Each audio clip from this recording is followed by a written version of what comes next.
Tarkastus alkaa säiliön silmämääräisellä tarkastelulla ja yleissilmäyksellä. Katsotaan, onko säiliössä riittävän kokoinen miesluukku sekä säiliön kunto päällisin puolin. Seuraavaksi katsotaan säiliön tyyppikilpi. Kilvestä tulee käydä selville valmistaja, säiliöstandardi, valmistusvuosi, tilavuus ja tarkastuslaitoksen leima.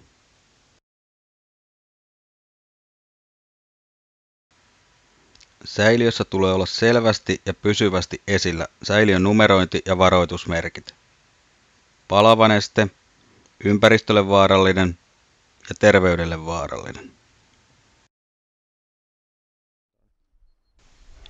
Säiliön vaipan paksuus tarkastetaan pistokoemaisesti ultraäänimittarilla. Tarkastuksessa todetaan alkuperäinen seinämävahvuus.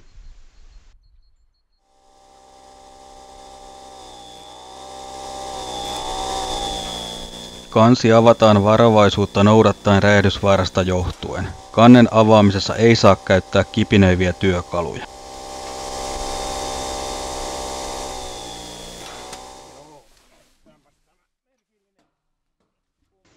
Kun kansi on avattu, otetaan puhdas öljy talteen. Säiliö täytyy tuulettaa ennen säiliöön menoa. Ilma imetään säiliön alimmasta pisteestä.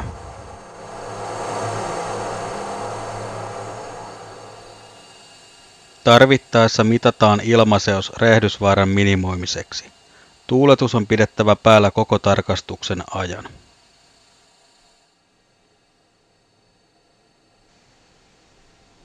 Kuvassa näkyy puhtaan öljyn poistamisen jälkeen säiliöön jäänyt sakkakerros.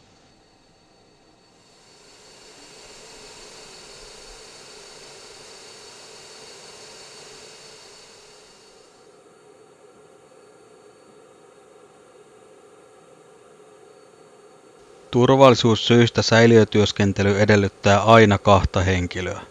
Tarkastajan lisäksi tarvitaan kansivahti.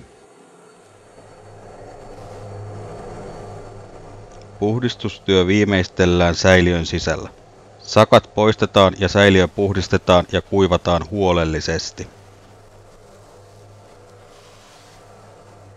Tarkastusyrittäjä toimittaa säiliöstä poistetun sakan jätteenkäsittelylaitokseen. Jätteen toimittaja saa todistuksen vastaanotosta.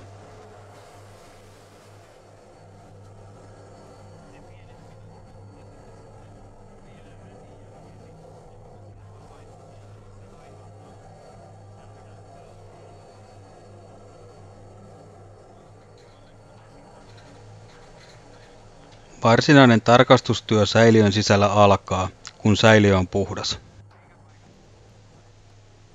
Säiliön sisäpuolinen kunto tarkastetaan ja mahdolliset syöpymät todetaan.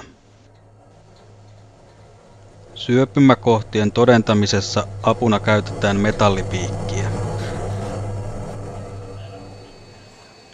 Syöpymien syvyys mitataan työntömitalla.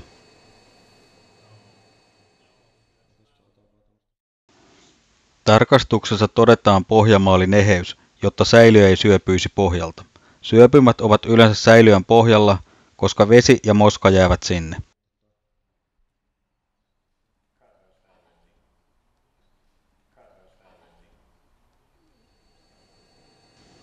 Seinämäpaksuus todetaan sisäpuolelta ultraäänimittarilla.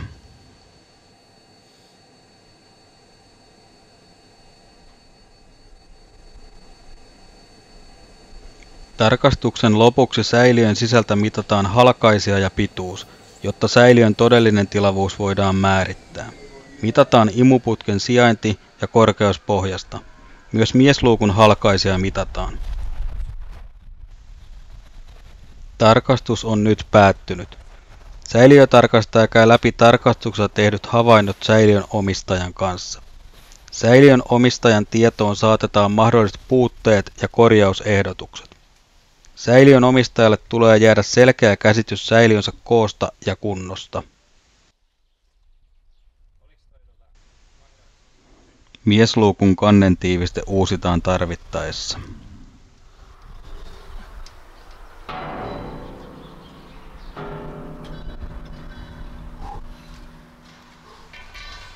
Koska säiliö on tyhjä ja juuri puhdistettu, se on kaasuvapaa ja siksi kannen sulkemisessa voidaan käyttää sähkötoimisia työkaluja.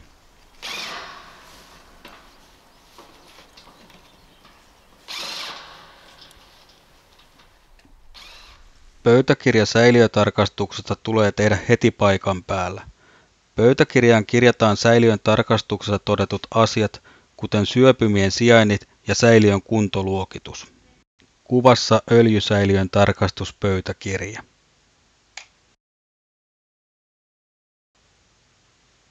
Öljysäiliön tarkastuspöytäkirjaan merkitään säiliötiedot, jotka sisältävät muun muassa säiliön sijainnin, rakennusaineen, tyypin ja tilavuuden. Tarkastustiedot, jossa ilmenevät vaipan vahvuus ja kunto sekä säiliön varustelu ja rakenne. Luokitus- ja toimenpidesuositukset sekä öljyn käsittelytiedot. Säiliön kuntoluokitus määräytyy säiliön vaipan seinämänpaksuuden mukaan syvimmästä syöpymäkohdasta mitattuna.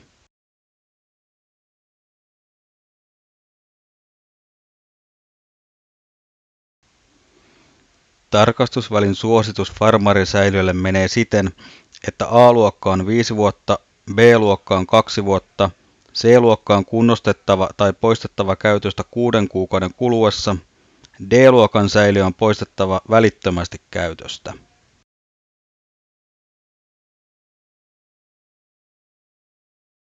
Pöytäkirjan kopio annetaan asiakkaalle ja 1 kopio toimitetaan pelastuslaitokselle. Asiakkaan tulee säilyttää pöytäkirja ja tarvittaessa se tulee esittää viranomaiselle.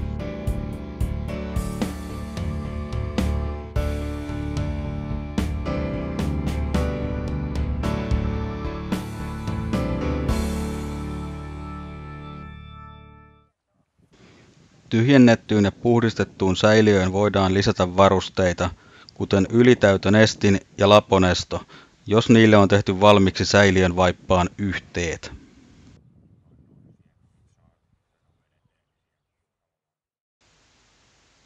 Laponestolla tarkoitetaan mekanismia, joka estää säiliön tyhjentymisen lappovirtauksella esimerkiksi tankkausletkun pudotessa maahan.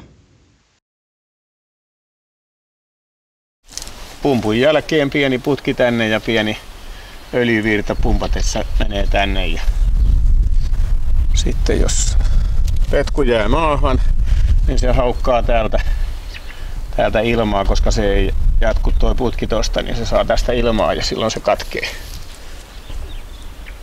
öljyvirta maahan. Estää lappoilmiö.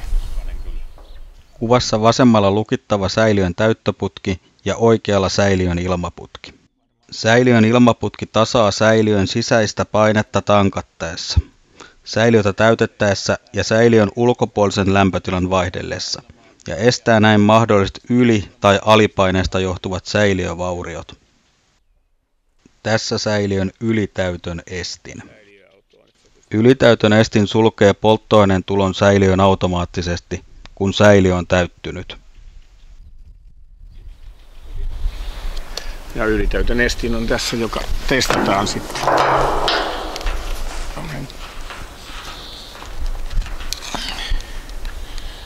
Tällainen.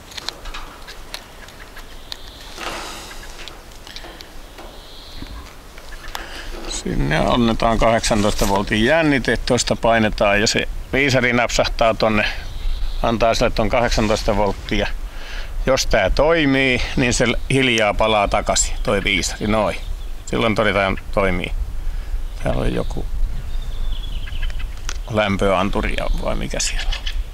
Sitten jos siellä on oikosulku, niin silloin toi viisari jää tonne ylös. Ja sitten ei nouse ollenkaan, jos se on poikki, mutta tää toimii. Farmarisäiliö varustettuna sähkötoimisella pumpulla ja käsikäyttöisellä pumpulla. Polttoaineiden käsittelyä ja varastointia valvovana viranomaisena toimii pelastusviranomainen. Kaikissa farmarisäiliöön liittyvissä turvallisuusasioissa voit aina ottaa yhteyttä pelastuslaitokseen.